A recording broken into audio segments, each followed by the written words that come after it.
नमस्कार, आप देख रहे हैं इंडिया वॉइस और मैं हूं आपके साथ ऋतु। चलिए बुलेटिन की शुरुआत करते हैं इस वक्त की बड़ी खबर के साथ। इस वक्त की बड़ी खबर जो कि यूपी के लखनऊ से सामने आ रही है। यूपी के लखनऊ में 20 जिलों में 800 मदरसे अवैध, प्रयागराज में इसकी शिनाख्त की गई है। प्रयागराज में कई करोड़ों की फंडिंग, मुरादाबाद में सबसे अधिक 175 मदरसे फर्जी पाए गए हैं।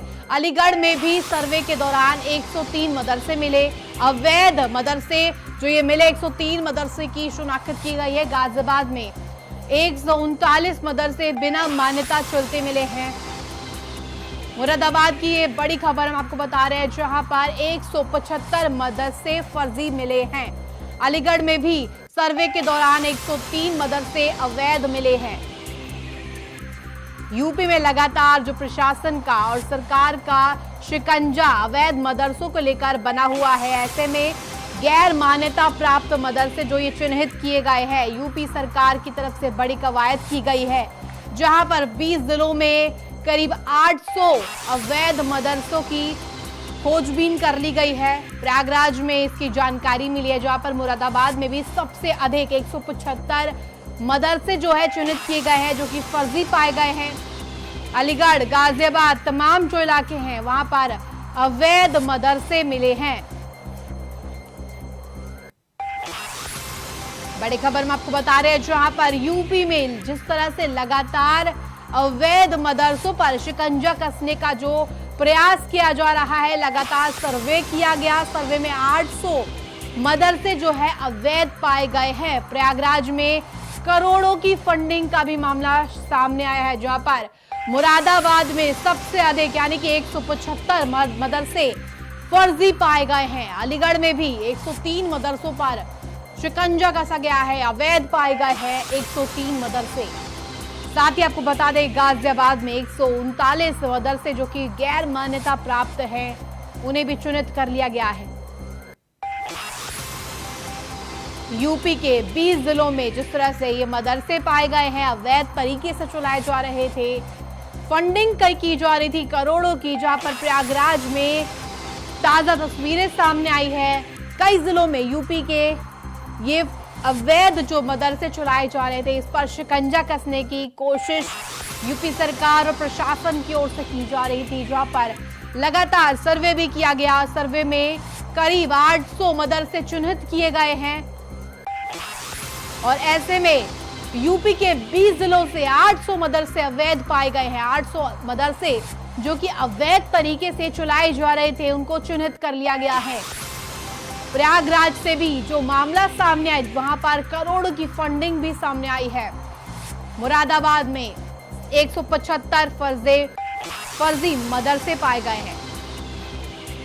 इसी खबर पर ज्यादा जानकारी के साथ हमारे संवाददाता प्रियम पाठक जुड़ गए हैं। प्रियम, जिस तरह से पूरा मामला सामने आया है, अवैध मदरसों पर शिकंजा लगातार कसने की जो कोशिश की जा रही थी, अब सर्वे के बाद 800 मदरसे चिन्हित कर लिए गए हैं।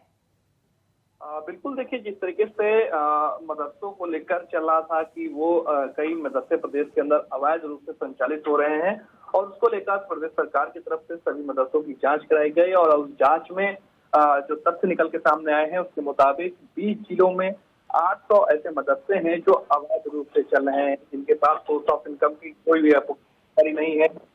मुरादाबाद में अधिक जो है वो मदरसे पाई गई है। 175 मदरसे मुरादाबाद चल रहे हैं, अवैध रूप से हैं, जिनके पास फंडिंग का कोई हिसाब किताब नहीं है, जिनके पास अन्य जो डॉक्यूमेंट जरूरी होते हैं वो नहीं पाए गए हैं। इसी तरीके से अगर आप देखें तो कई और जिले हैं जहां पर इस तरीके के अवैध मदरसे जो है वो पाए गए हैं। अलीगढ़ में 103 मदरसे जो हैं वो मिले हैं। प्रयागराज में जो है वो कई करोड़ की फंडिंग जो है वो जानकारी के मुताबिक निकल कर सामने आई है, जो अवैध रूप से की गई है। तो कुल मिलाकर प्रदेश के ऐसे 20 जिले हैं जहां पर ये 800 ऐसे मदरसे जो हैं वो निकल के सामने आए हैं, जो अवैध रूप से चल रहे थे। सर्वे में ये पूरी जानकारी जो है वो निकल कर आई है। खुद प्रदेश सरकार की तरफ से जो सर्वे कराए गए थे, पहले से सूचना थी कि कई ऐसे जिले हैं जहां पर इस तरीके से अवैध मदरसों का संचालन हो रहा है। तो उसके लिए प्रदेश सरकार ने सभी मदरसों की जांच कराई, और उसमें जो है ये 800 मदरसे जो है वो फर्जी तरीके से चलते हुए पाए गए हैं।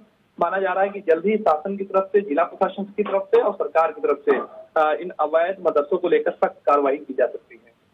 प्रियम, जिस तरह से तमाम जो जिले हैं, 20 जिलों की बात हम करें, वहां पर 800 मदरसे चिन्हित किए गए हैं। अलीगढ़ में 103, गाजियाबाद में 139 और सबसे अधिक जो कि मुरादाबाद में सामने आए हैं। मुरादाबाद जो कि मुस्लिम बाहुल्य इलाका बताया जाता है, वहां पर भी 175 मदरसे अवैध तरीके से चलाए जा रहे थे। क्या कुछ आज तक इस पर जो प्रशासन है उसकी नजर नहीं थी? देखिए, प्रशासन की नजर थी और उसी के बाद ये पूरी कार्रवाई जो है वो हुई है। प्रशासन की तरफ से जब सर्वे कराए गए, मुख्यमंत्री की तरफ से निर्देश जारी किए गए और उसी में ये पूरी जो बात है उसका खुलासा हुआ है। अब देखना होगा कि आगे इसको लेकर सरकार की तरफ से किस तरीके की क्या कुछ कार्रवाई की जाती है। प्रियम, बिल्कुल जिस तरह से अलीगढ़ से भी 103 अवैध मान्यता प्राप्त जो कि मदरसे चिन्हित किए गए हैं, कई अलग अलग जिले से तस्वीरें सामने आई, जो संख्या सामने आई मदरसों की, अब ऐसे में क्या कुछ आगे कार्रवाई की जा सकती है? देखिए, कार्रवाई को लेकर थोड़ा सा इंतजार करना होगा, क्योंकि ये जाहिर सी बात है कि सभी की नजर इस पर है कि अब देखना होगा सरकार की तरफ से इन अवैध मदरसों को लेकर क्या कुछ कार्रवाई की जाएगी। लेकिन माना जा रहा है कि जल्दी एक बड़ा एक्शन जो है वो इन अवैध मदरसों के खिलाफ सरकार का देखने को मिल सकता है। धन्यवाद प्रियम, तमाम जानकारी साझा करने के लिए। अगली खबर यूपी के अमरोहा से, जहां पर अमरोहा में आज हो रही पीईटी 2022 की परीक्षा, जिले में 13 परीक्षा केंद्र पर यह परीक्षा की जाएगी, जहां पर भारी पुलिस फोर्स की तैनाती की गई है। भारी पुलिस फोर्स की मौजूदगी में यह परीक्षा आयोजित की जाएगी। परीक्षा में सुरक्षा को लेकर सेक्टर मजिस्ट्रेट ने तमाम जो सुरक्षा के सुरक्षा को लेकर के मुहैया कराई गई है। पुलिस प्रशासन लगातार मुस्तैद बताया जा रहा है। जिले में 2 शिफ्ट में पीटी की परीक्षा कराई जाएगी। 10 बजे से 12 बजे तक पहली शिफ्ट में परीक्षा की जाएगी, जिसके बाद 3 से 5 बजे तक दूसरी शिफ्ट का जो ड्यूरेशन रहेगा उसमें दूसरी शिफ्ट में परीक्षा की जाएगी। बड़ी खबर हम आपको बता रहे हैं, जहां पर अमरोहा में आज 2 शिफ्ट में पीटी 2022 की परीक्षा का आयोजन किया जाएगा। ऐसे में पहली जो शिफ्ट है उसका जो समय बताया जा रहा है परीक्षा का, वो रखा गया है पहले शिफ्ट का। दूसरी शिफ्ट जो कि 3 बजे से होगी शुरू। ऐसे में आपको बता दें 2 शिफ्ट में जो ये परीक्षा कराई जाएगी, 10 बजे से 12 बजे तक पहली शिफ्ट का जो समय बताया गया है। उसके बाद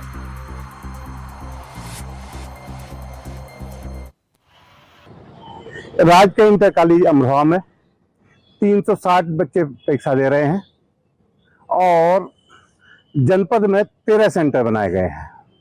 सुबह 8 बजे से परीक्षा केंद्र पर एंट्री दी जाएगी और 9:30 बजे गेट बंद करा दिए जाएंगे। परीक्षा किस समय शुरू होगी? परीक्षा 10 बजे शुरू होगी और 12 बजे तक चलेगी। ये 2 पालियों में परीक्षा है। दूसरी पाली 3 से 5 बजे तक रहेगी। राजकीय इंटर कॉलेज अमरोहा में 360 बच्चे परीक्षा दे रहे हैं और जनपद में 13 सेंटर बनाए गए हैं। सुबह 8 बजे से परीक्षा केंद्र पर एंट्री दी जाएगी और 9:30 बजे गेट बंद करा दिए जाएंगे। परीक्षा किस समय शुरू होगी? परीक्षा 10 बजे शुरू होगी और 12 बजे तक चलेगी। ये 2 पालियों में परीक्षा है। दूसरी पाली 3 से 5 बजे।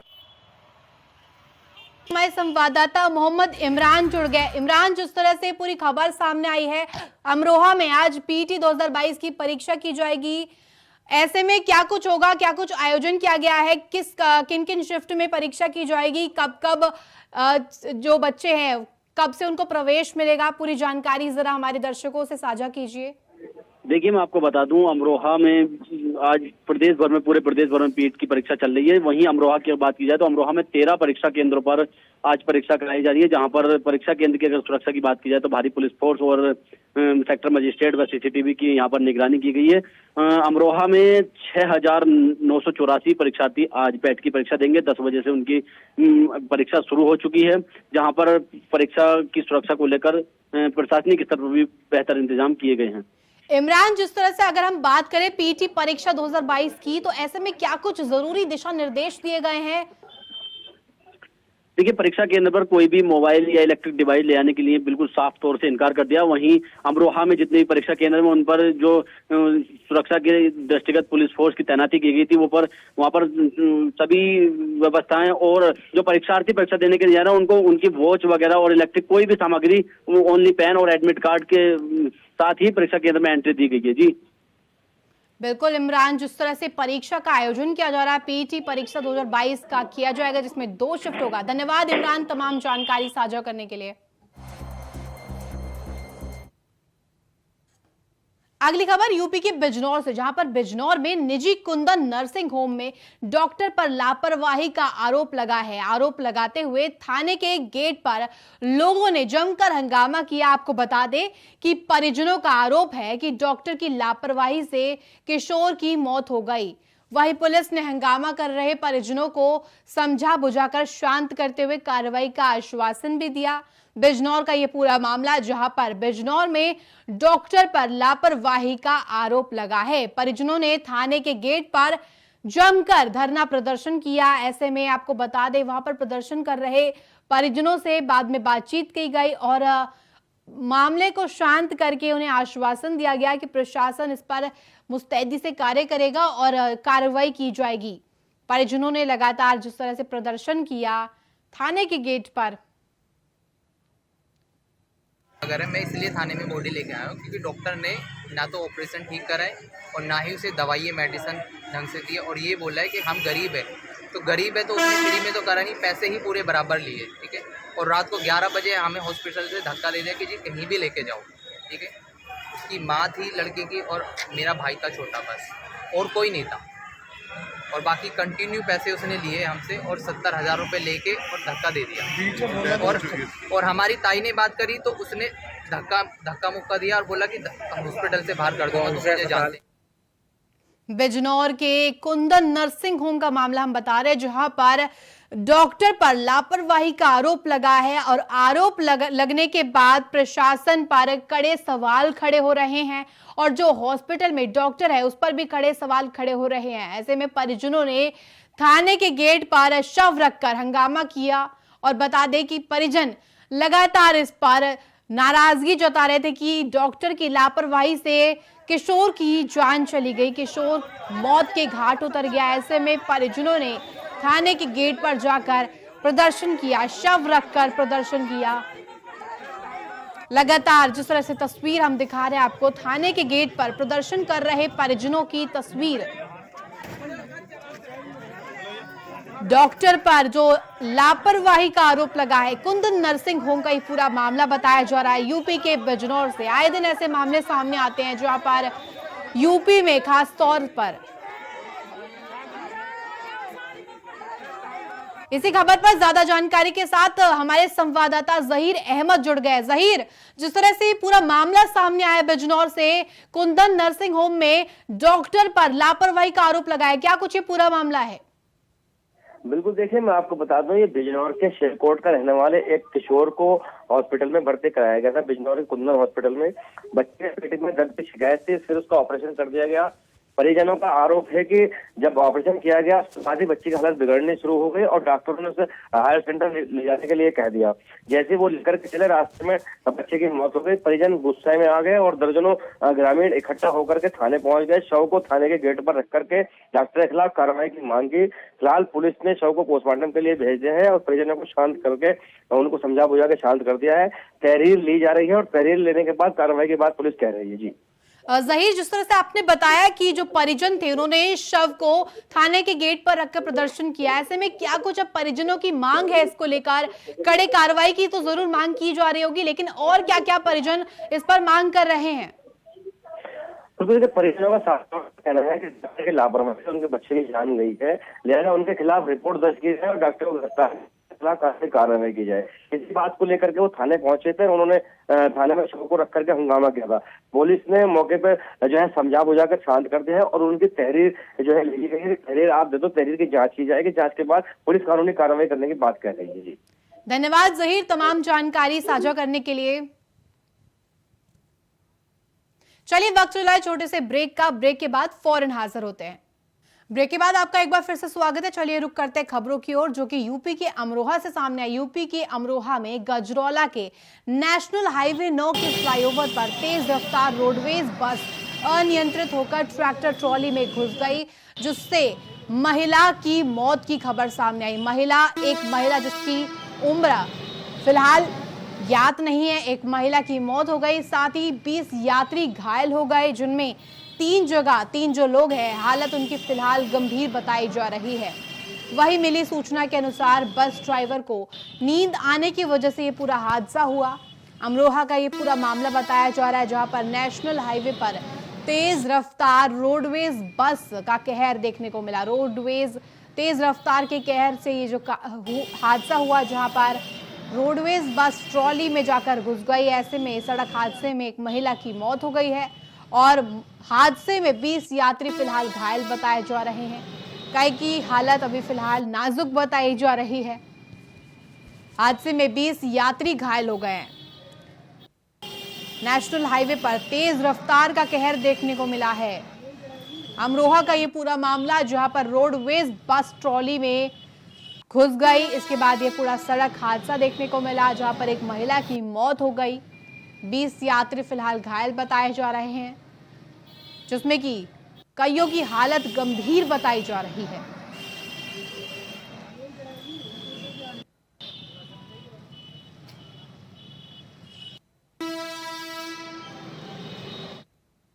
अगली खबर यूपी के फारुखाबाद से, जहां पर फारुखाबाद में ब्रजेश पाठक ने किया औचक निरीक्षण, जहां पर जिला अस्पताल लोहिया का औचक निरीक्षण किया है। डिप्टी सीएम ने मरीजों से उनका हालचाल पूछा। अस्पताल में गंदगी देख नाराजगी जताई है। दीवारों पर पानी रिसता देख उन्होंने नाराजगी जताई।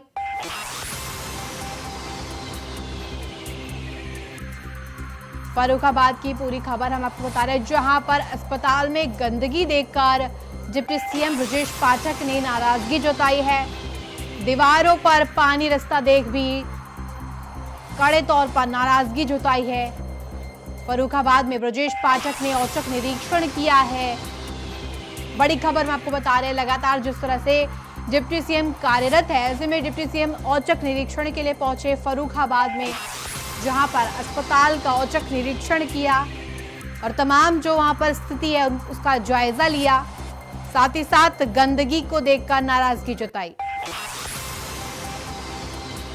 इसी खबर पर ज्यादा जानकारी के साथ हमारे संवाददाता आदेश जुड़ गए हैं। आदेश, जिस तरह से फर्रुखाबाद में आज ब्रजेश पाठक पहुंचे हैं, औचक निरीक्षण किया उन्होंने अस्पताल का, क्या कुछ हुआ इस दौरान? देखिए, मैं बता दूं, उत्तर प्रदेश सरकार के डिप्टी सीएम का नाम जो ब्रजेश पाठक कल 7 दिन दौरे से रात्रि 9 बजे फर्रुखाबाद जनपद में पहुंचे थे। जो है पीडब्ल्यूडी गेस्ट हाउस में रात्रि विश्राम किया। उसके बाद सुबह अचानक जिला अस्पताल लोहिया पहुंचे, जिससे जिला प्रशासन में हड़कंप मच गया। उसके बाद जब मरीजों का हाल चाल जाना, उसके बाद कई कमियां देखकर डॉक्टरों और टीमों को जमकर फटकार लगाई। उसके बाद चेतावनी देकर जल्द सुधार न किया तो बहुत जबरदस्त कार्रवाई की जाएगी। कई डॉक्टरों के खिलाफ भी नोटिस जारी किया है जो ड्यूटी पर उपस्थित नहीं मिले। उसके बाद डिप्टी सीएम ने मरीजों का भी हालचाल जाना जी। उसके बाद कानपुर के लिए रवाना होगा जी। आदेश, जिस तरह से अस्पताल में उन्होंने गंदगी देखकर भी नाराजगी जताई और साथ ही साथ जो वहां पर मरीज है उनसे भी उनका हालचाल जाना, ऐसे में क्या कुछ पीड़ा जो मरीज है उन्होंने सामने ब्रजेश पाठक जो कि डिप्टी सीएम है उनके सामने रखी? देखिए, मैं बता दूं कि जब निरीक्षण कर रहे थे जिला अस्पताल के दौरान जो अचानक आईसीयू वार्ड में पहुंचे गए, जहाँ मरीज भर्ती थे, मरीजों से मिलकर उनका हालचाल जाना और उसके बाद निरीक्षण कर रहे, उसी दौरान एक दीवार पर उनको पानी टपकता हुआ दिखाई दिया। जमकर फटकार लगाई। फटकार लगाने के बाद उन्होंने कहा कि इसको जल्द से जल्द दुरुस्त कराइए और ठीक कराइए, नहीं तो अन्यथा कार्रवाई करनी पड़ेगी, उसका अंजाम भुगतना पड़ेगा जी। चलिए, धन्यवाद आदेश तमाम जानकारी देने के लिए। अगली खबर यूपी के भदोही से, जहां पर भदोही में पहली बार 15 से 18 अक्टूबर तक कारपेट एक्सपो का आयोजन किया जाएगा, जिसमें कि 73 देशों के 300 नहीं हो, आपके सेविंग नहीं हो, पर डे यहाँ ड्यूटी है।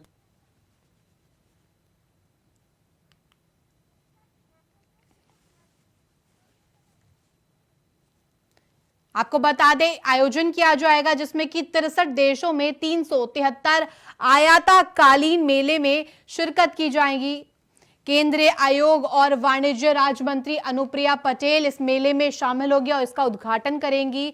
इस मेले के मद्देनजर भदोही के कारपेट एक्सपो मार्ट में तैयारियां पूरी कर ली गई है। भदोही का ये जो बता रहे हैं हम आपको, जहां पर इंडिया कारपेट एक्सपो का आयोजन किया जाएगा। 43वां इंडिया कारपेट एक्सपो होगा ये, और जिसका आयोजन किया जा रहा है इसके लिए पहले से ही तैयारियां पूरी कर ली गई है। 63 देशों के 373 आयातकालीन मेले में शिरकत करेंगे। केंद्रीय राज्य मंत्री अनुप्रिया पटेल इसमें इसका उद्घाटन करेंगी। 373 बायर अभी तक रजिस्टर कर चुके हैं। बहुत से बायर जो वॉकिंग आएंगे, जो उन्होंने रजिस्टर नहीं कर पाए हैं, और तैयारी लगभग तैयार है। हम लोग तैयार हैं इस पहली बार भदोही की ऐतिहासिक कालीन नगरी में फेयर लगाने के लिए, और हम लोग अपनी तरफ से कंप्लीट तैयार हैं।